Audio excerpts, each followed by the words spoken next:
안녕하세요. 얼마 전 제 인생의 사생 결단을 내리게 된 40대 초반의 여자입니다.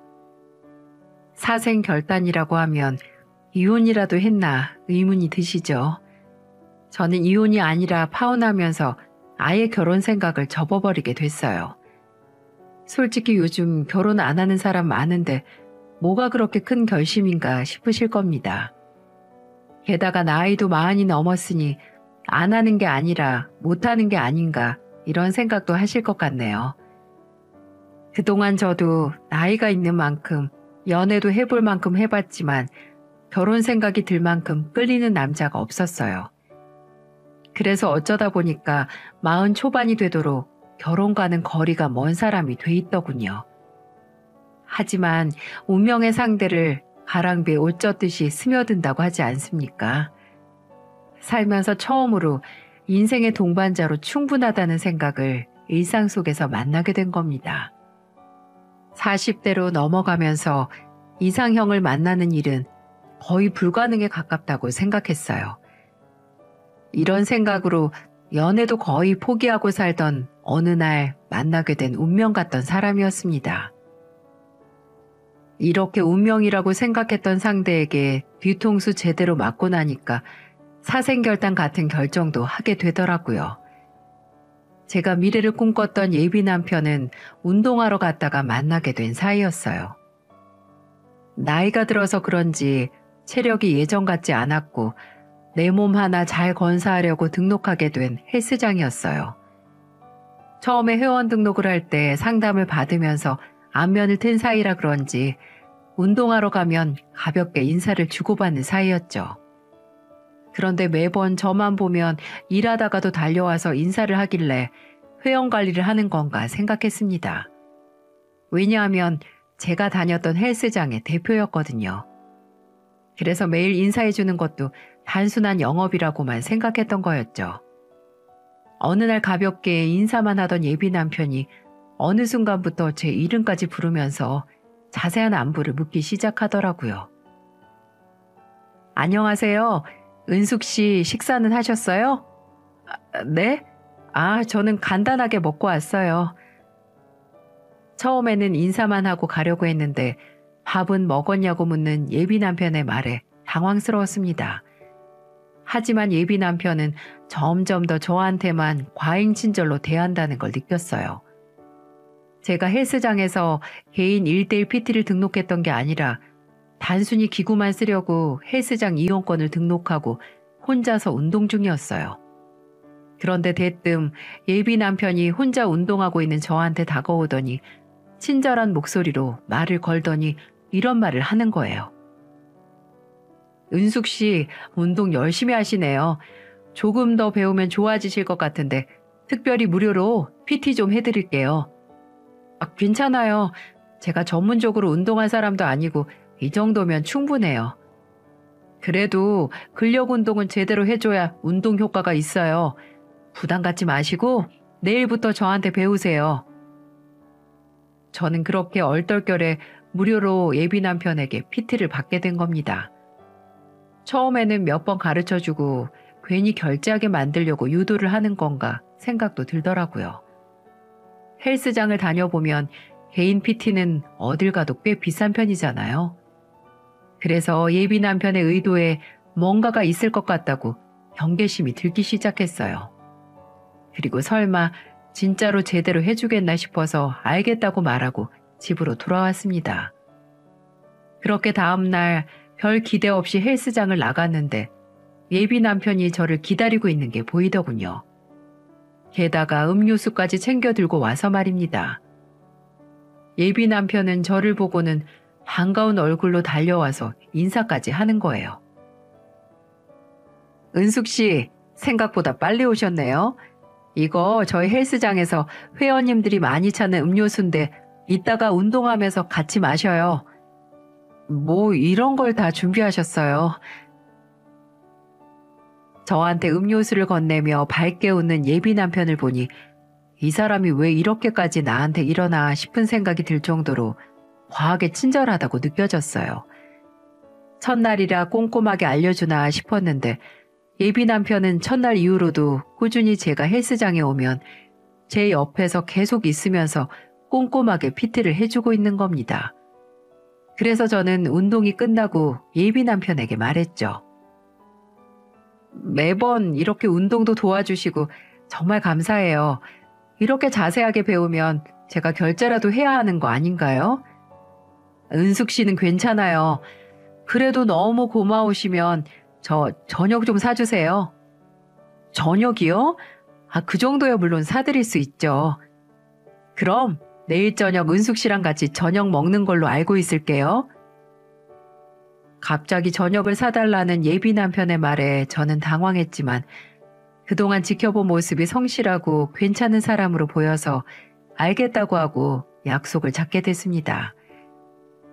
한두 번 본 사람도 아니고 비싼 운동까지 가르쳐주는 사람인데 나쁜 사람으로 보이지 않았던 것 같아요. 그렇게 다음날 예비 남편과 저녁을 먹게 됐는데 밖에서 보니까 또 새롭기도 하고 인상도 꽤 좋아 보였어요. 그리고 헬스장에서 운동복 입은 모습만 보다 사복 입은 모습을 보니까 더 사람이 달라 보였던 것 같네요. 의외의 모습을 보고 감탄하며 식당에서 메뉴를 기다리는데 예비 남편이 휴지를 먼저 깔고 그 위에 숟가락과 젓가락을 놔줬습니다. 저는 예비 남편의 의외의 모습에 피식 웃음이 나와서 이렇게 말했어요.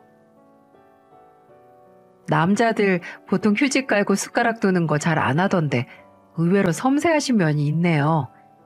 저 다른 면도 되게 많아요.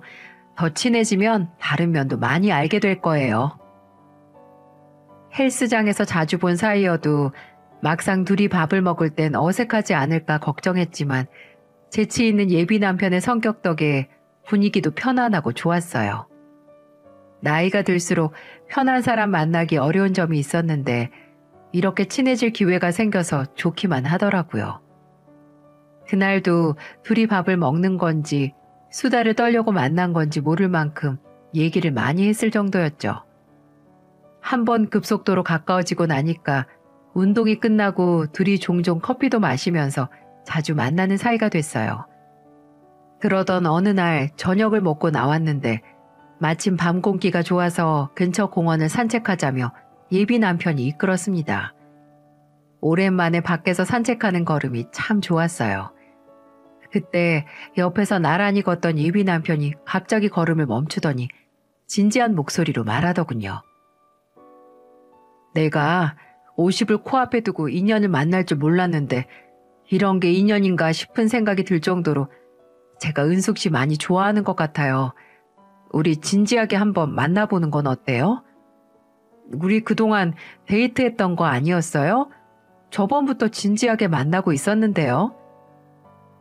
그동안 예비 남편과 자주 만나면서 정이 들었고 일할 때와 다정하고 듬직한 모습에 점차 호감을 느끼고 있었어요. 그런데 마침 예비 남편이 먼저 고백을 해줬고 저의 긍정적인 대답에 연인 사이로 발전하게 됐던 겁니다. 예비 남편의 말처럼 저도 40이 넘어서 이렇게 잘 맞는 남자를 만나게 될 줄 몰랐거든요. 하지만 늦은 나이에 만난 만큼 그 사정도 궁금했어요. 제 눈에 이렇게 멀쩡해 보이는 남자가 왜 49살이 되도록 결혼을 못했는지 말이죠. 그래서 저는 비가 오던 어느 날 대포집에서 막걸리 한잔하면서 예비 남편에게 넌지시 물어봤어요.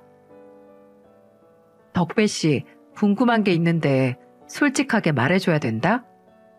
누구 질문인데 당연히 한 점 부끄러움 없이 사실만을 말해야지. 그동안 결혼하고 싶었던 적 없었어? 난 연애는 꽤 했는데 막상 결혼할 만큼 확신에 차는 사람이 없어서 이 나이까지 혼자 지냈거든. 덕배 씨는 어땠어? 그게 난 사연이 좀 있었어. 한동안 말을 잇지 못하고 막걸리만 마시던 예비 남편은 어렵게 입을 열었어요. 덩치 큰 남자가 여자 앞에서 울음 가득한 목소리로 말해준 사연은 이랬습니다. 나는 12년 전에 전 아내랑 사별했어. 장모님이 갑자기 돌아가셨는데 큰 충격을 받았는지 우울증 약도 먹으면서 잘 버티는 것 같았는데 결국 장모님 곁으로 스스로 가버렸는데 그때만 생각하면 내가 너무 한심해. 더 신경 쓰고 잘해줄 걸. 자책하지 마. 덕배 씨도 그때는 나름대로 최선을 다했을 거야. 한동안 오만 가지 생각이 다 들더라. 아이라도 있었으면 아내는 좀 다른 선택을 했을까 싶기도 하고. 아이가 없었어. 그래서 아내가 죽고 나니까 결혼을 했었나 싶게 집에 흔적도 안 남더라. 그래서 한동안 여자도 멀리했지. 사랑하는 사람도 못 지켜주는데 내가 무슨 사랑을 하나 싶어서. 그리고 다시 한번 사랑하는 사람이 생기면 다시는 허무하게 보내지 말아야지 다짐했어. 저는 항상 밝은 줄로만 알았던 예비 남편의 또 다른 모습에 충격을 받았어요. 그리고 혼자 힘겨운 시간을 보냈을 생각을 하니까 안타깝다는 생각이 들기도 하더라고요. 어깨를 들썩이며 흐느끼는 예비 남편의 어깨를 감싸주며 등을 토닥여줬어요. 왠지 깊은 이야기를 듣고 나니까 더 애틋한 사이가 된 것 같았죠. 그리고 비밀을 털어놓고 나니까 더 가까워질 수 있었습니다. 6살 차이가 무색하게 저보다 더 활동적인 사람이었어요. 그래서 쉬는 날이면 같이 강원도로 여행도 가고 캠핑도 자주 즐겼습니다. 캠핑 다니는 걸 좋아했는데 그동안 혼자라서 못했던 걸 예비 남편과 함께 즐기며 추억을 쌓게 됐어요. 무엇보다 가장 좋았던 건 지역 맛집을 갈 때였습니다. 여행 가면 지역별로 유명한 맛집은 항상 줄이 길었어요. 그런데 예비 남편은 줄이 아무리 길어도 군소리 없이 같이 가줬습니다. 남자들은 줄까지 서서 기다렸다 먹는 거 이해 못해서 싸우기 딱 좋은 일이라고 하죠. 하지만 예비 남편은 제가 하자는 일에는 항상 다 같이 해주려고 노력하는 사람이었어요. 젊은 시절 연애할 때도 못 누려본 호사를 예비 남편 덕에 누리고 지냈던 겁니다. 그래서 한 번은 맛집에 줄을 서서 기다리다가 이렇게 물어본 적이 있었어요. 이런 거 기다려서 먹는 거 힘들지 않아? 매번 내가 하고 싶은 대로만 하는 것 같아서 미안하네. 기왕 먹는 거 맛있는 음식 먹으면 좋지. 강원도까지 와서 대충 끼니 때우고 가면 아쉽잖아. 항상 제가 원하는 대답만 해주는 예비 남편에게 저는 점점 더 의지하게 됐어요. 무엇보다 좋았던 건 예비 남편과 삶의 가치관이 같다는 거였어요. 예비 남편의 가치관을 알 수 있던 계기가 헬스장에서 함께 일하던 트레이너 덕분이었습니다. 오랫동안 같이 일하던 헬스장 트레이너를 소개시켜 준다는 말에 셋이서 민물 낚시를 가게 됐어요. 워낙 평소에도 예비 남편과 형, 동생 하는 사이였는데 동생이 저를 궁금해한다며 자리를 마련했던 거였죠. 각자 낚싯대를 던져놓고 입질을 기다리던 중에 예비 남편과 일하던 트레이너가 제게 이렇게 말하는 겁니다. 형님이 참 잘해주시죠? 그럼요. 두말하면 입 아플 정도로 잘해줘요. 여자한테 이렇게 자상한 사람인 줄 몰랐어요. 워낙 여자를 안 만나서 되게 궁금했거든요. 아, 정말요? 친한 동생한테 들으니까 괜히 기분이 좋네요. 형님이 또 애들도 좋아해요. 엄청 잘 본다니까요. 애들을 잘 본다고요? 친하다는 동생은 예비 남편이 애들을 잘 본다는 말에 의아했는데 예비 남편이 갑자기 나타나서 당황한 목소리로 이런 말을 하더군요. 내가 보육원에 봉사도 했었거든. 워낙 오래전 일인데 얘가 그걸 기억하나 보네. 보육원 봉사도 다녔어요? 나 지금도 하고 있는데 언제 한번 나랑 같이 가면 되겠다. 세상에 성인 남자가 보육원 봉사를 다닌다니 믿어지시나요? 저는 아버지가 교회 목사였기 때문에 봉사를 다니는 게 어색한 일이 아니었습니다. 어린 시절부터 나눔을 실천하는 아버지를 보고 자라선지 어려운 사람들을 돕고 사는 게 당연하다고 생각하고 살았어요. 하지만 일반 사람들은 보통 사회에 나오면 봉사 다니는 사람을 보기 힘들었는데 예비 남편이 예전에 봉사를 다녔다는 말에 반가울 수밖에 없었어요.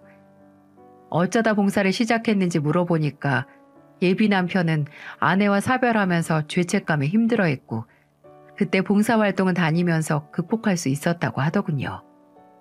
그래서 저는 그날 집으로 돌아가는 차 안에서 예비 남편에게 이런 제안을 했습니다.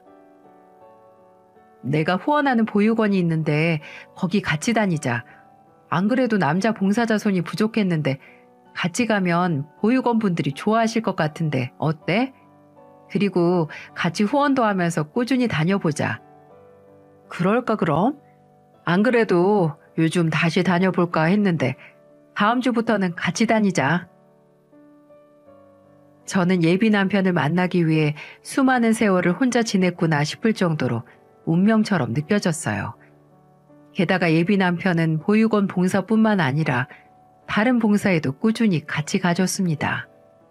한겨울에도 예비 남편은 제 손에 이끌려 연탄 봉사도 함께 다녔어요. 여러 계절이 지날수록 예비 남편을 보면서 처음으로 결혼 생각을 하게 됐던 겁니다.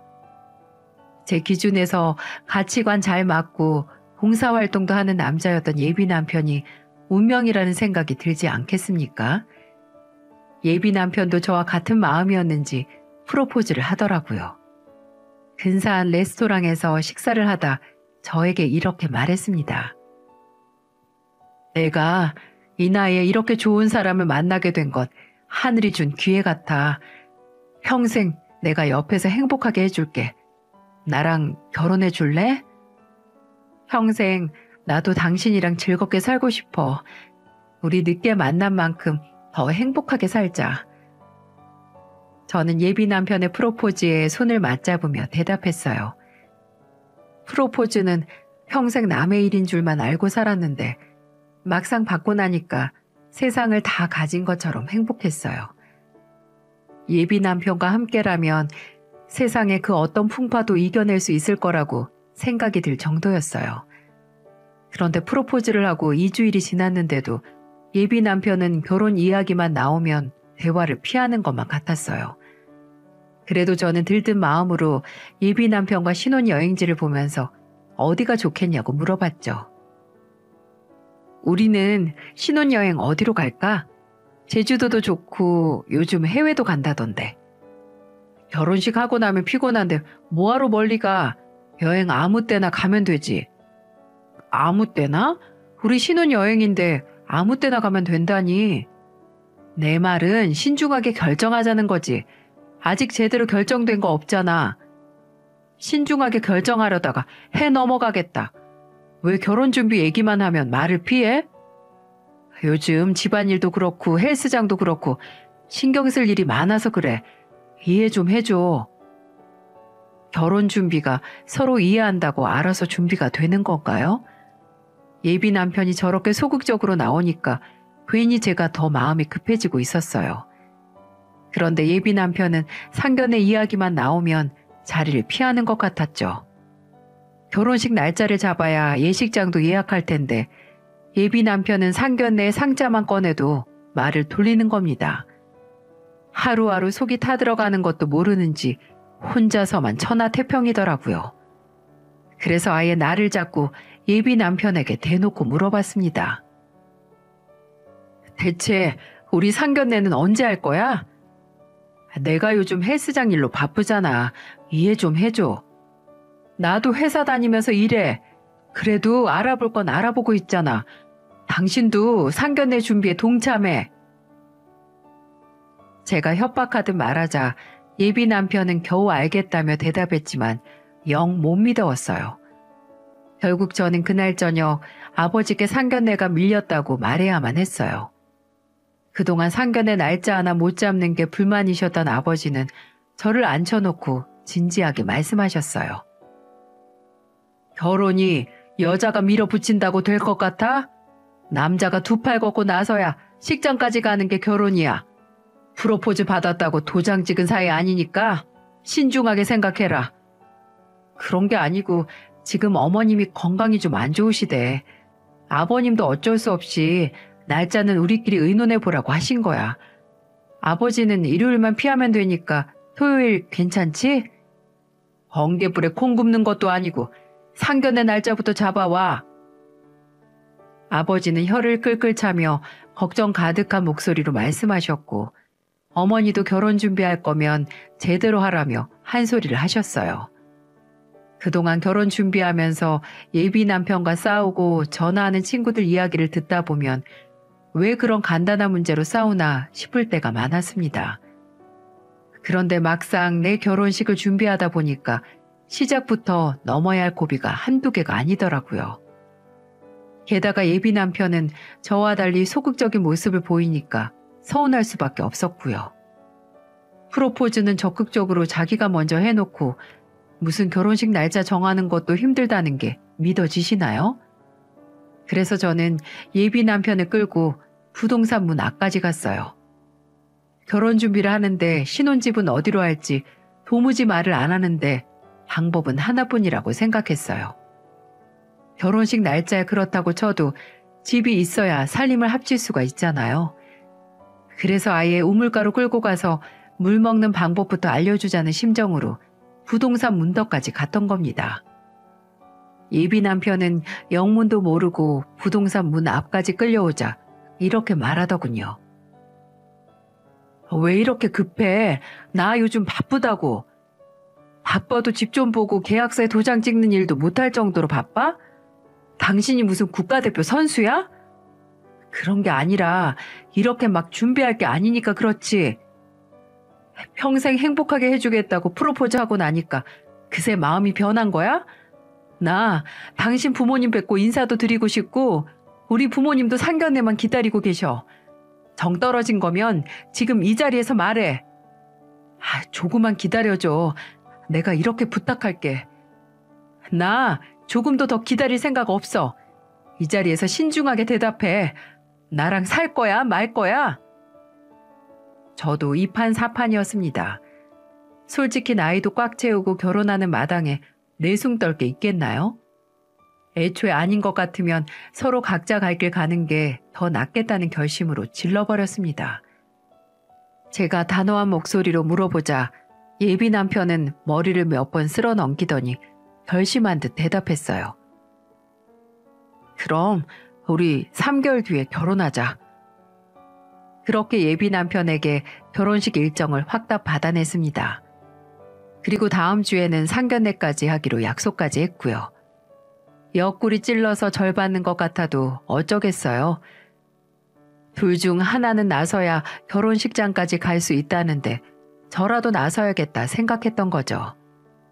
하지만 불길한 예감은 제 예상을 적중했고 사건이 터지고 말았어요. 예비 남편과 백화점으로 결혼식 반지를 보러 갔던 날이었어요. 주말이라서 사람이 많았는데 예비 남편은 그동안 준비하면서 스트레스 받게 해서 미안하다며 결혼 반지는 근사한 걸로 고르라고 같이 갔던 거예요. 내심 이제야 결혼 준비하는 것 같은 기분이 들어서 설레기도 했었죠. 그런데 예비 남편은 반지를 고르는 내내 주위를 두리번거리며 주위를 살피는 것 같았어요. 이 사람이 또 왜 이러나 싶어서 물어봤네요. 누가 쫓아와? 왜 반지는 안 보고 두리번거리느라고 바빠? 아는 사람을 본 것 같아서 회원인가? 잘못 봤나 봐. 미안, 다시 골라보자. 저는 같이 낄 반지인데 제대로 집중 못하는 것 같아서 그냥 가자며 가방을 챙겨서 나와버렸습니다. 예비 남편은 급하게 저를 따라 나오더군요. 그런데 제 걸음을 멈추게 만든 건 예비 남편이 아니라 어떤 젊은 청년이었어요. 왜 남의 길을 막나 싶어서 피해가려는데 젊은 청년이 갑자기 옆에 있던 예비 남편의 뺨을 내려치는 게 아니겠어요? 너무 놀라서 비명을 지르며 청년을 보고 소리쳤어요. 당신 지금 이게 무슨 짓이야? 왜 죄도 없는 사람을 때려요? 당장 경찰 부를 거예요? 인생 망치기 싫으면 당장 사과해요. 그런데 제 말에도 청년은 아랑곳하지 않고 씩씩거리며 예비 남편을 죽일 듯이 노려보고 있었어요. 더 이상했던 건 예비 남편이 꿀먹은 벙어리처럼 아무 말도 안 하고 고개를 숙이고 있는 거예요. 이미 사람들은 웅성거리며 저희를 쳐다보고 있었고요. 그 순간 젊은 청년은 저를 보며 악을 쓰는 소리를 하며 말했어요. 신고? 지금 사과라고 했어요? 마음껏 하세요. 나 오늘 저 나쁜 놈한테 천벌 내리고 깜빵 갈 각오하고 온 거니까. 그리고 저 사람 제 아버지라고요. 진짜 인생 망칠 사람이 누군지 정확히 알고나 말하세요. 저는 청년의 말을 듣고 그 자리에 주저앉아 버렸습니다. 분명 자식은 없다고 했는데 믿을 수가 없었어요. 그래서 떨리는 목소리로 젊은 청년에게 말했죠. 아버지라뇨? 자식도 없는 사람한테 무슨 소리예요? 사람 잘못 본 거 아니에요? 23년을 함께 살았는데 자식의 애비도 몰라보겠습니까? 지금 사람 잘못 본 사람은 아줌마예요. 가족 없다고 거짓말하고 만나는 것 같은데 정신 차리고 이 나쁜 놈한테서 도망칠 생각이나 해요. 진짜 인생 망하기 직전인 사람은 아줌마라니까요. 두 귀로 듣고도 믿을 수가 없었어요. 처음 보는 젊은 청년의 말을 어떻게 한 번에 믿을 수가 있겠어요? 정신이 혼미해질 만큼 충격을 받은 상황에 누군가가 경찰에 신고를 했고 그렇게 셋이서 나란히 경찰서에 끌려가고 말았습니다. 세상에 결혼 반지 고르다가 경찰서 갈 거라고 누가 상상이나 했겠습니까? 저는 정말 기가 막혔어요. 그런데 이런 저를 더 기가 막히게 만든 건 경찰서에서 알게 된 예비 남편의 실제 모습이었죠. 경찰서에서 듣게 된 사실은 경악을 금치 못하게 만들 정도였어요. 경찰서에서 취조를 받던 젊은 청년의 입에서는 믿을 수 없는 말이 쏟아졌어요. 이 나쁜 놈이 우리 엄마를 요양원에 버려놓고 방치를 하는데 제가 어떻게 가만히 있어요? 우리 엄마 사경을 헤매고 있다고요. 자식도 모자라서 아픈 아내까지 있었다는 말을 듣자 속에서 화가 부글부글 끓는 것 같았습니다. 예비 남편은 시한부 판정을 받은 본처가 있었고 23살이나 된 아들도 있었어요. 청년은 군대에서 휴가를 나오자마자 엄마가 있는 요양원으로 가봤는데 아빠가 다녀간 흔적이 안 보여서 엄마에게 물어봤다고 했습니다. 2달이 넘도록 아픈 엄마를 들여다보지도 않았다는 말에 화가 나서 집으로 가보니까 아빠가 누군가와 통화하는 걸 들었다고 했어요. 어찌나 깔깔거리며 통화를 하는지 딱 봐도 바람 피는 것 같다는 생각이 들어서 뒷조사를 시작했던 겁니다. 그리고 청년은 뒤를 쫓다가 백화점에서 저와 이 개새끼를 딱 마주쳤던 거였죠. 그러면서 청년은 저를 보며 이렇게 말하더군요. 그때 깔깔거리며 통화하던 사람이 이 아줌마였네. 결혼식도 3개월 뒤라던데. 아주 엄마가 죽기만을 바라고 있었네요. 뻔뻔하고 가증스럽게. 저는 청년이 경찰서에서 진술하는 내내 어이가 없어서 예비 남편의 뒤통수를 내려치고 싶은 심정이었습니다. 그동안 입 바른 소리를 잘도 내뱉던 예비 남편은 입이 붓기라도 한 사람처럼 고개를 숙이고 대답만 할 뿐이었어요. 겨우 조사를 마치고 나왔는데 젊은 청년은 보여줄 게 있다며 저를 붙잡았습니다. 저에게 내민 건 가족관계 증명서였어요. 그러면서 저를 보며 말하더군요. 정신 차려요. 이렇게 꼭 눈으로 봐야 믿어질 것 같아서 보여드리는 거예요. 나중에 조금이라도 아프면 사람부터 버릴 사람이니까 아줌마도 이런 사람 만나서 팔짝 꼬지 말고 얼른 도망가요. 가족관계 증명서에는 너무나도 정확하게 예비 남편의 이름이 있었습니다. 이런 사람과 결혼하겠다고 설쳤던 제가 너무 한심스러워서 저는 쓰레기만도 못한 개새끼를 보며 말했어요. 언제부터 나 속인 거야? 이런 걸 다 숨기고 나랑 결혼하려고 했어? 누구 인생을 망치려고 이런 짓을 해? 핸드백으로 개새끼의 등과 머리를 내리치며 소리를 쳤습니다. 그랬더니 제게 이렇게 말하는 거예요. 내가 이혼하자고 했어. 이혼한대. 이혼해 준다고 했다니까? 뻔뻔한 개새끼의 태도에 저는 더 이상 참을 수가 없었어요. 그런데 그 말을 듣고 저보다 더 화가 난 사람은 청년이었어요. 세상에 시한부라도 엄마가 버젓이 살아있는데 다른 여자한테 매달리는 아빠를 두 눈 두고 볼 수 있겠습니까? 청년은 저한테 매달려 있는 개새끼를 밀치며 말했어요. 나 군대 가기 전에는 아버지 존경하고 사랑했는데 지금 우리 집안의 수치가 아버지예요. 이제는 아버지라고 부르지도 않을 거니까 엄마한테 사과하세요. 그리고 할아버지 할머니한테도 다 말씀드렸어요. 그동안 어떤 짓을 하고 돌아다녔는지 이제 당신 가족들 앞에도 당당하게 나타날 수도 없어요. 여기저기 팽당해서 설 자리가 없다고요. 저는 듣는 내내 청년에게 미안해서 쥐구멍에라도 도망치고 싶은 심정이었어요. 말 한마디 한마디가 어찌나 절절하던지 큰 상처를 받게 만든 것 같아서 쳐다볼 수도 없었어요. 그런데 이 나쁜 새끼는 뚫린 입이라고 청년을 보면서 이렇게 말하는 겁니다. 나도 외롭고 힘들어서 그랬다. 하루 종일 병원에서 아픈 사람 돌보는 게 얼마나 힘들고 우울해지는 줄 알기나 해?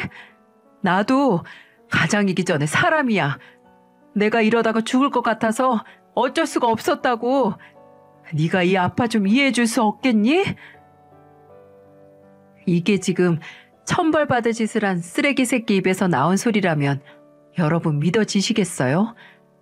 그 순간 저는 들고 있던 물병을 쓰레기 새끼한테 던지며 두 사람의 대화를 끊고 강한 목소리로 말했습니다. 내가 이해 못해. 어떻게 나를 깜쪽같이 속이고 이런 짓을 벌일 수가 있어? 쓰레기 같은 새끼. 너 평생 후회하면서 살게 만들 거야. 내가 너 죽은 것만도 못하게 생 지옥을 만들어 줄 테니까 딱 기다려. 내가 너 같은 새끼랑 결혼할 생각을 했다는 게 수치스럽고 부끄럽다. 이 사기꾼 새끼야.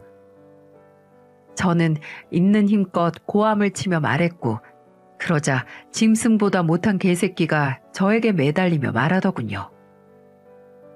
나 정말 다 정리하고 당신이랑 결혼하려고 했어. 그래서 3개월 뒤에 결혼하자고 했잖아. 진짜 입으로 똥 싸는 소리 할 거면 그 입 다물어. 본처 죽기만 기다리는 이 짐승만도 못한 놈이랑 내가 왜 사는데? 그리고 누가 당신이야? 말 똑바로 해. 저는 매달리며 애원하는 쓰레기 새끼를 발로 뻥 걷어차버렸어요. 그 순간 청년은 침을 뱉고 나가버렸고 저는 청년을 따라갔어요. 그리고 청년을 잡아 세우고 떨리는 목소리로 말했어요. 내가 이런 말 하는 거 불편할 수도 있는데 내가 정말 미안해서 그래요. 어머니 병원 알려주면 내가 가서 사죄드리게 해줘요. 하염없이 눈물을 흘리는 청년의 손을 잡고 애원하듯 말했고 고심 끝에 청년은 제게 병원 주소를 알려줬어요. 과호흡이 오는 게 아닌가 싶을 정도로 심장은 쿵쾅거렸고 심호흡을 여러 번 하고 나서야 문을 열고 들어갈 수 있었어요. 병실 문을 열고 들어가자 마르고 야윈 여자가 저를 바라보고 있었어요. 청년은 어머니라며 제게 소개를 해줬고 저는 순간 눈물이 차올라서 한 발도 떼기가 힘들 정도였죠. 저는 무거운 발걸음으로 본처의 침대 앞에서 무릎을 꿇었습니다. 제가 죽을 죄를 지었습니다. 제가 한심했어요. 벌을 받으라면 제가 달게 받을게요. 그동안 본의 아니게 심적으로 힘들게 해드려서 정말 죄송합니다. 무릎을 꿇고 어깨를 들썩이며 오열하는 저를 보면서 본처는 어서 일어나라며 말하더군요. 그리고는 제게 이렇게 말했습니다. 당신도 피해자예요. 어서 일어나요. 이러면 내가 더 못난 사람 되는 거예요. 죄송스러워서 어쩔 줄 몰라 하는 저를 위로해 준 건 바로 본처였어요. 용서를 받으러 온 것도 아닌데 본처는 저도 피해자라며 위로를 해주는 겁니다. 세상에 이런 사람 가슴에 대못을 박았다니 미안한 마음만 가득했어요. 하염없이 울기만 하는 제게 이렇게 말했습니다. 내가 너무 오래 아팠어요. 희귀병이라고 뾰족한 방법도 없다는데 왜 이렇게 길게 사는지 정말 버려졌구나 싶었어요. 그리고 오랜만에 병원 찾아와서 의사한테 뭘 물었는지 알아요? 나 언제 죽냐고. 그거 물어보려고 남편이 병원 온 거예요. 나 살아도 산 사람 속이 아니에요. 본처의 울음 섞인 말들을 듣다가 저는 죄송하다는 말밖에는 안 나왔습니다. 제가 의도했던 게 아니라도 이런 쓰레기 같은 새끼를 못 알아본 제가 있다면 죄라고 생각했죠. 그날 저는 태어나서 가장 많이 울었던 날이었던 것 같아요. 다음 날 몸살이 나서 회사에 휴가까지 내고 방에서 꼼짝도 못하고 있었어요.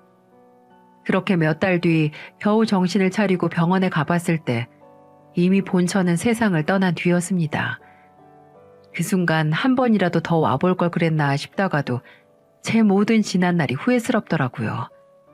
그런데 이 미친 쓰레기 새끼는 저를 찾아와서 말도 안 되는 소리를 했습니다. 저한테 뻔뻔하게 사죄라도 하러 왔냐고요? 그럴 리가 있겠습니까? 저를 찾아와서 매달리더니 이렇게 말하더군요. 우리 마누라 죽었어. 이제 당당하게 결혼하자. 나랑 결혼하고 싶어 했잖아.